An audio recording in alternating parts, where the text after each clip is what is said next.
मित्रांनो, वास्तुशास्त्रामध्ये हिंदू धर्मामध्ये झाडू संबंधित काही नियम सांगितले गेले आहेत. कारण झाडू ही लक्ष्मीची कारक मानली जाते. कारण ही आपल्या घरातून अलक्ष्मी काढते आणि लक्ष्मीला आमंत्रण देते. मित्रांनो, घरामध्ये झाडू उभा ठेवायचा की आडवा ठेवायचा, कुठे ठेवायचा, कसा ठेवायचा, या नियमांबद्दल आजच्या व्हिडिओमध्ये आपण जाणून घेणार आहोत. तर मित्रांनो, झाडू हा नेहमी उभा न ठेवता आडवा ठेवायचा. आता उभा का नाही ठेवायचा?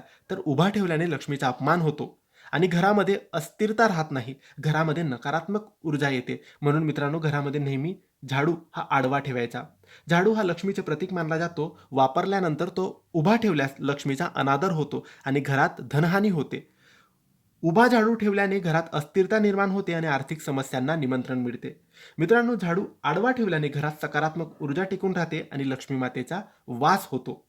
मित्रांनो, झाडू नेहमी जमिनीवर सपाट आडवा ठेवावा. तो घरात अशा ठिकाणी ठेवावा जिथे तो थेट कोणाच्याही नजरेस पडणार नाही किंवा कोणाचाही पाय, हात लागणार नाही. म्हणून तुम्ही सोफ्याखाली किंवा कपाटाखाली तो ठेवू शकतात, पण उभा नका ठेवू. मुख्य प्रवेशद्वारावर किंवा लोकांना थेट दिसेल असा सुद्धा तो झाडू तुम्ही ठेवू नका. झाडूला पाय लागणार नाही याची काळजी तुम्ही घ्यायची आहे. आणि मित्रांनो, झाडूवर कधीच थुंकायचे सुद्धा नाही. बऱ्याचशा लोकांची सवय असते, की पायाला झाडू लागला की झाडूवर थुंकतात. नाही, पायाला झाडू लागला तर फक्त लक्ष्मी स्वरूप तो झाडू असतो, म्हणून त्या झाडूचे पाया पडा, नमस्कार करा, क्षमा मागा, पण थुंकू नका.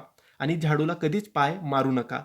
झाडू कधीच उभा ठेवू नका. झाडू कोणाला सहज दिसेल असा सुद्धा ठेवू नका. झाडू कधीही लपवून आडवा ठेवायचा असतो आणि कचरा, केर काढण्यासाठीच वापरायला गेला पाहिजे. झाडू कधीच संध्याकाळी उपयोगात आणायचा नाही, कारण संध्याकाळी लक्ष्मी येण्याची वेळ असते.